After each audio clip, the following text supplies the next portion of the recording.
Hello friends, मेरा नाम है सलमान शेख और स्वागत है आप सभी का आपका अपना यूट्यूब चैनल सलमान क्लासेज में। पिछले वीडियो में हमने आपको बताया था प्रकाश का परावर्तन तथा प्रकाश के परावर्तन से संबंधित कुछ परिभाषा। ठीक, उसके जस्ट वीडियो में हमने बताया था कि प्रकाश के परावर्तन के नियम, प्रतिबिंब और परावर्तन के नियम। आज उसी कड़ी में हम आगे बढ़ते हुए आप लोगों के सामने आए हैं और आपका अगला टॉपिक है दर्पण। दर्पण के प्रकार, गोलीय दर्पण से संबंधित कुछ परिभाषा में पहला टॉपिक है वक्रता केंद्र, दूसरा टॉपिक है वक्रता त्रिज्या, तीसरा टॉपिक है ध्रुव और चौथा टॉपिक है मुख अक्ष। तो शुरुआत करते हैं आज हम अपने अगले टॉपिक से, दर्पण से। तो बात करते हैं कि दर्पण होता क्या है। तो दर्पण जो होता है एक प्रकार शीशा होता है जिससे हम अपना चेहरा देखते हैं। तो परिभाषा हम देंगे दर्पण का कि दर्पण जो होता है एक खोखले गोले का काटा गया भाग होता है। एक खोखला गोला होता है, उसका एक आधा काटा गया भाग होता है। दर्पण एक खोखले गोले का काटा गया भाग होता है जिसके एक तल पर पारे की कलई करके उस पर लाल ऑक्साइड का पेंट कर दिया जाता है। इसे दर्पण कहा जाता है। शीशा आप लोग देखे होंगे, उसके जो पीछे होता है इस प्रकार की कुछ कलई की गई होती है और वह जो कलई होती है वह पारे की लाल ऑक्साइड की जाती है। उस पर लाल ऑक्साइड का पेंट कर दिया जाता है और पारे की कलई कर दी जाती है। तो इस प्रकार का जो दर्पण बनता है वो हमारा होता है गोलीय दर्पण। ठीक, अब हम बात करते हैं दर्पण के प्रकार की। दर्पण हमारा मुख्य रूप से दो प्रकार का होता है। पहला दर्पण हमारा जो होता है वो होता है अवतल दर्पण और दूसरा जो टॉपिक है हमारा वो है उत्तल दर्पण। ठीक, तो हम बात करते हैं हम दर्पण के प्रकार में। पहला टॉपिक अवतल दर्पण। तो अवतल दर्पण की परिभाषा हम देंगे कि ऐसा दर्पण जिसका परावर्तक तल दबा हुआ होता है अवतल दर्पण कहलाता है। अवतल दर्पण का फिगर कुछ इस प्रकार से होगा। देखिए, इसका जो परावर्तक तल है देखिए दबा हुआ है यहाँ पर, देखिए। तो ये जो हमारा दर्पण है ये है अवतल दर्पण।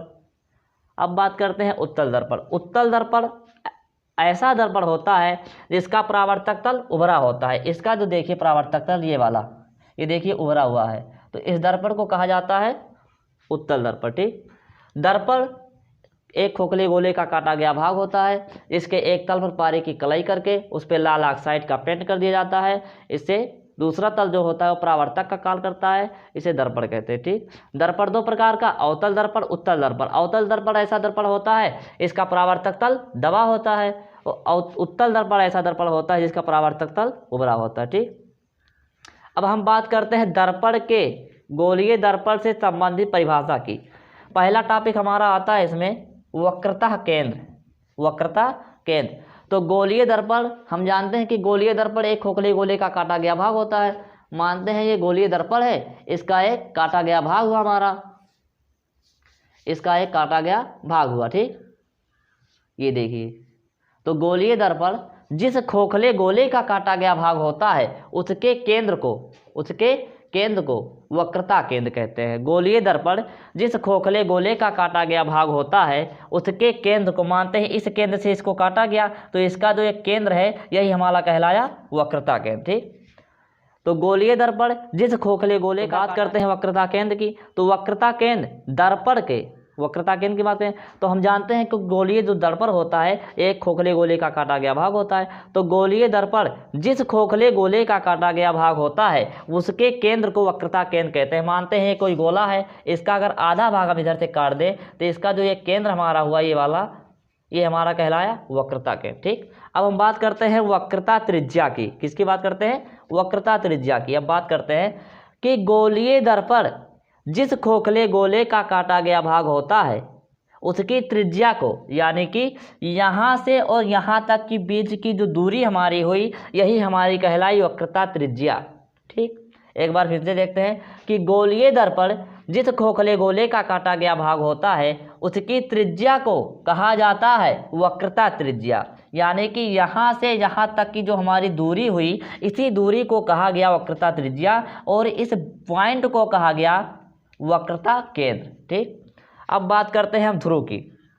ध्रुव दर्पण के दर्पण के परावर्तक तल के मध्य बिंदु को मानते हैं ये हमारा दर्पण हुआ, ठीक, और ये दर्पण का परावर्तक तल हुआ, ठीक, ये इसको हम कहते हैं परावर्तक तल। तो ध्रुव की परिभाषा इस प्रकार से देंगे कि दर्पण के परावर्तक तल के मध्य बिंदु को, यानी कि जो इसका आधा पार्ट होगा उसमें एक निश्चित जगह पर एक बिंदु होता है और उसी बिंदु को कहा जाता है ध्रुव। परिभाषा है कि दर्पण के परावर्तक तल के मध्य बिंदु को, मध्य बिंदु इसका कहलाता है क्या, दर्पण का ध्रुव। दर्पण के परावर्तक तल के मध्य बिंदु को दर्पण का ध्रुव कहते हैं। अब बात करते हैं मुखअक्ष। तो मुखअक्ष की परिभाषा देंगे कि दर्पण के वक्रता केंद्र और ध्रुव मानते हैं हम, ये हमारा हो गया ध्रुव, मानते हैं गोला जो है हमारा इसी बिंदु से काटा गया है, ठीक, इसी बिंदु से काटा गया, मानते हैं हमारा पूरा गोला था, इसके बीच से काटा गया। तो इसका जो मेन पॉइंट आया ये हमारा हुआ वक्रता केंद्र और ये हमारा हुआ ध्रुव। तो वक्रता केंद्र और ध्रुव को मिलाने वाली रेखा ही हमारी मुखअक्ष कहलाती है। क्या कहलाई? मुखअक्ष। तो अब बात करते हैं दर्पण। दर्पण किसे कहते हैं? दर्पण जो होता है खोखले गोले का काटा गया भाग होता है। इसके एक तल पर पारे की कलई करके लाल ऑक्साइड का पेंट कर दिया जाता है। इससे जो दूसरा तल होता है परावर्तक का कार्य करता है, दर्पण कहलाता है। दर्पण दो प्रकार का होता है, अवतल दर्पण और उत्तल दर्पण। अवतल दर्पण एक ऐसा दर्पण होता है जिसका परावर्तक तल कैसा होता है? दबा होता है। देखिए यहाँ पर इसका जो दर्पण है ये बना है, इसका जो ये परावर्तक तल है देखिए दबा हुआ है। अब बात करते हैं उत्तल दर्पण। उत्तल दर्पण एक ऐसा दर्पण होता है जिसका परावर्तक तल उभरा होता है। देखिए यहाँ पर इसका जो ये परावर्तक तल है इधर वाला चीज ये उभरा हुआ है। अब बात करते हैं हम गोलीय दर्पणों से संबंधित परिभाषाओं की। वक्रता केंद्र। तो गोलीय दर्पण जो होता है खोखले गोले का काटा गया भाग होता है। मानते हैं एक खोखला गोला है, ठीक। अब गोलीय दर्पण जिस खोखले गोले का काटा गया भाग होता है, इसका काट दिए हम अगर, गोलीय दर्पण जिस खोखले गोले का काटा गया भाग होता है उसके केंद्र से मानते हैं यहाँ पर केंद्र, यहाँ पर हम प्रकार को रखकर वृत्त बनाएं और इधर इसका आधा भाग काट दे तो ये हमारा जो पॉइंट हुआ, इस पॉइंट को हम कहें क्या? वक्रता केंद्र, ठीक। अब बात करते हैं वक्रता त्रिज्या। गोलीय दर्पण जिस खोखले गोले का काटा गया भाग होता है उसके त्रिज्या को, यानी यहाँ से लेके यहाँ तक की जो हमारी दूरी हुई, दूरी को कहा गया क्या? वक्रता त्रिज्या। बात आई ध्रुव की। दर्पण के परावर्तक तल के मध्य बिंदु के हमारा हुआ परावर्तक तल, इसका मध्य बिंदु हुआ और इसी मध्य बिंदु को कहा गया दर्पण का ध्रुव। अब बात करते हैं दर्पण के मुखअक्ष के।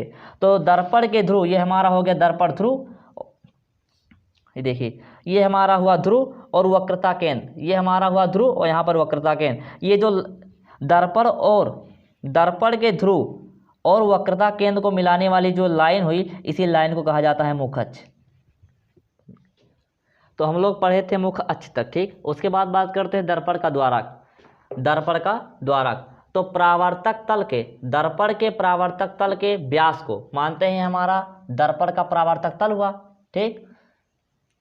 इसके व्यास को, यहाँ से यहाँ तक की जो दूरी हुई ये कहलाती है व्यास। तो इसके व्यास को ही कहा जाता है दर्पण का द्वारक। एक या फिर या इस तरीके से कहे कि दर्पण की जो सबसे बड़ी जीवा होती है वही दर्पण का द्वारक कहलाता है, ठीक।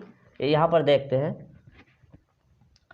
ये हमारा हुआ दर्पण का परावर्तक तल, और दर्पण के परावर्तक तल के व्यास को, यानी कि ये जो लाइन है इसी लाइन को कहा जाता है दर्पण का द्वारक, ठीक।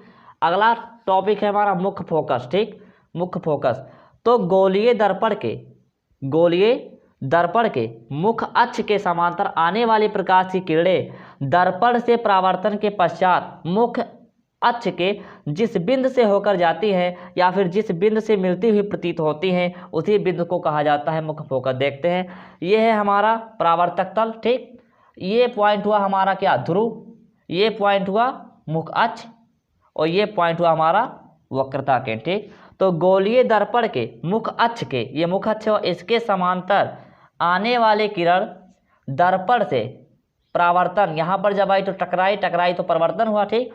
गोलीय दर्पण के मुख्य अक्ष के समांतर आने वाले प्रकाश की किरणें दर्पण से परावर्तन के पश्चात जिस बिंदु से होकर मुख्य अक्ष के जिस बिंदु से होकर जाती हैं उस बिंदु को ही कहा जाता है क्या?